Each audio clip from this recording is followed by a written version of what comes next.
The next section of your paper is going to be your description of the learners, and this is the part where you talk about the people that you're designing for. And so on page 2 of the assignment requirements document, you have a series of questions that I would like for you to answer with regards to your audience. And a couple of ideas about that learner section. One of the things you may want to do as you write your learner section is that you use headings. And here is one heading for each one of the questions, and use this if it helps ensure that you don't miss an item. I want you to make sure that you answer all of those questions in that section, and if this helps, then you may very well use it. Otherwise, you can just write a paragraph with all the information. I just want to make sure that you keep track of what you're writing so you don't lose any points there. Also, describe your learners using the present tense. Don't talk about what they will be, what they should have, what they must have. No, talk about what they are, the knowledge and skills and dispositions they have, their current attitude towards content and technology, their motivation towards academics or training, the current levels of educational ability or disability, their learning preferences. Talk about who they are and what they have right now.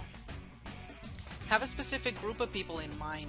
Sometimes students approach these types of design activities by saying, I'm going to design something that is going to be useful for anyone in the world, anyone who wants to learn about this. And that is great. It's wonderful that you want to help so many people learn, but it's a nightmare in terms of your own design. It actually facilitates the entire design process if you have one very specific group of people in mind, so that you know what types of media they prefer, you know what ability levels they have, you know whether they are more women than men. There are different ways to connect to each that you may implement in your lesson.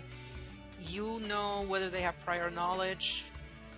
Otherwise, you would have to design all the content that they would possibly need to learn about something, whereas if they do have a prior knowledge, or you design for a subset of people who do have the prior knowledge, then you can skip the basic skills and go straight to more advanced content.